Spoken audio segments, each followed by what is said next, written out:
Welcome to Speak, Listen, and Watch. This video is something you should definitely watch. Dr. Jones calls a spade a spade. There's just something strange about someone pretending to like you to get you in bed. Pretend to like women or want a relationship with women just for the goal of obtaining sex or sexual predators. Hi, my name is Dr. Natalie Jones. I'm a licensed psychotherapist. I spent many years working with men who were sex offenders and sexual predators and had sexually deviant behavior. And I just kind of wanted to come on here to talk about something that I've seen a couple of times now that's extremely concerning on TikTok. There is a post by a young man that is saying that, the reason why men pretend to like women and pretend to want a relationship with women is because the sex is better when you like us. And I can't find that post to restitch it, and I'm not sure I know how to stitch it anyway. But anyhow, I think you get the gist of what I'm saying. And so anyone who does what that young man is saying is a sexual predator, sexual deviant.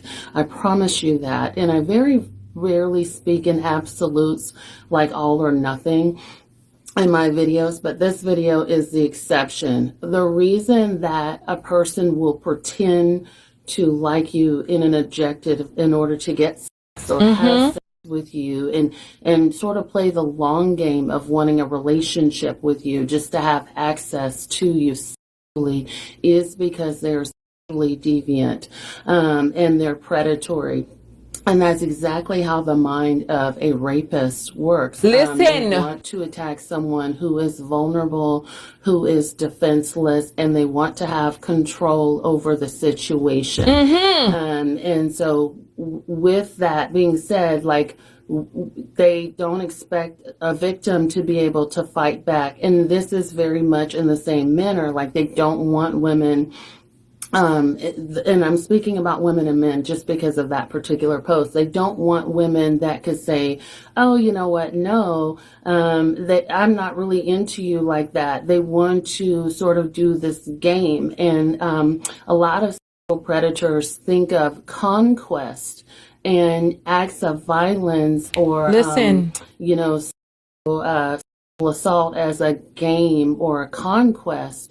And so men who are playing this game of pretending to like a woman, it is a game of conquest. They want your defenses down.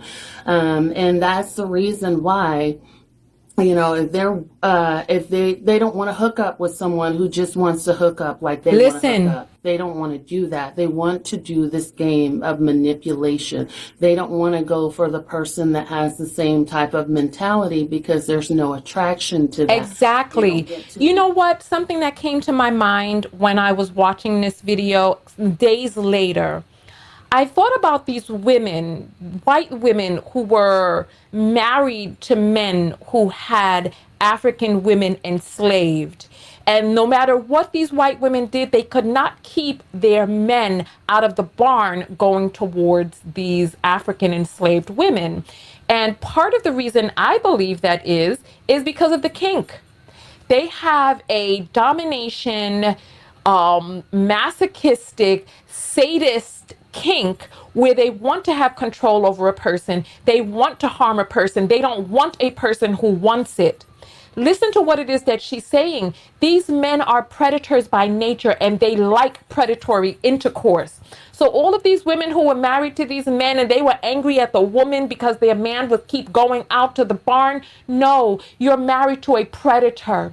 He has a fetish for control, domination, and harm. He doesn't want it the easy way. He wants to see the look of terror in a person's face. He wants to see a person who is frightened. He wants to see a person who can't stop him from doing what it is that he's doing. And a lot of these men, unfortunately, continue to spread and share their DNA. And white women did not come together to stop these men. Listen, I'm hearing about all different types of poisons and things that could have been done.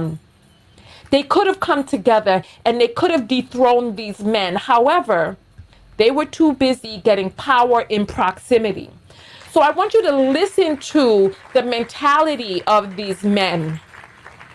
They like the power differential. They like you not having a say. They want to take advantage of a person who doesn't want it because that is their kink. She works with people in the criminal justice field. Oh, this is a weird thumbnail of her. Let me keep going. To be in control of that. They don't get to play this game of trickery and bamboozle you behind your back. And so that is a predator. The same types of men who will play this game of pretending to like a grown woman and using her and being a master manipulator about their intentions are the same types of men who would try to assault an underage minor, would try to assault someone who is unconscious or inebriated or their defenses are down. They can't. I'm going to play that part again because I feel like you all need to hear this. I feel like you need to hear this again. Because all of those college assaults that happen when a person is inebriated, drunk, out of it, do you think that they don't know she's out of it? That's part of the damn kink. That's the point. That's the point. This is why they drug them. This is the Bill Cosby. There's this fetish called an anesthesia fetish. This is where the word anesthesia comes from. A person who is completely knocked out. The sleeping beauty fetish, because they don't want you to be cognizant. Because of the way that these patriarchies are set up. They don't want you to want them. Because deep inside is this deep feeling of lack of self-love, lack of worthiness, that they know that if you want them, then you must not be shit because they ain't shit. How many people had intercourse with a man and then the man got disgusted with you because you dare lay down with an ain't shit mother effer like him? That's not self-love. So many people think that this bravado, this machismo, and all of that is self-love. No, it's not. It comes from a deeply broken, wounded place where they don't see their own value. So for a person like you on this pedestal, because you know they pedestalize us because we are goddess. They are used to worshiping the goddess until they came in and in their ignorance dethroned the goddess to put up their monotheistic imbalanced God with no feminine balance around him, and then try to posit as if you are the one who is from a rib lesser than the helpmeet, because they know that they thrive best when they are helping to meet you and your higher elevated needs for the family, for the community, for all of that. They're not community builders. Listen to what it is that I'm saying. These people are off kiltered by a lot. If you're forgetting simple things and mixing up names, you need... Listen to what it is that I'm saying. These people are off kiltered by a lot. By a lot. I'm going to play that part again for you because I need you to hear and understand that it's no accident that they assault a person who is underage. It's no accident that they're out here looking for girls who are 18 and they're 50. It's no accident that they really are just saying 18 because deep inside their heart they really want 16. We heard Andrew Tate expose him and his brother taking advantage of 16-year-old girls because they have to keep looking for a population that is more and more ignorant until they're like R. Kelly driving by the doggone middle school looking for someone. Stop it. Stop it. Here we go. Listen to this part again. About their intentions are the same types of men who would try to assault an underage minor, would try to assault someone who is unconscious or inebriated or their defenses are down. They can't fight back. And so there is an attraction to that. And I promise you that. And I'm sure that there's going to come a day when I'm going to have to answer about this post. But, again, this comes from my many years of working with predators and things like that. This is personal, this is training, this is all that kind of stuff combined into one. If someone doesn't want you to have the power to decide about whether or not you want to engage and be truthful about their intentions, they are a predator.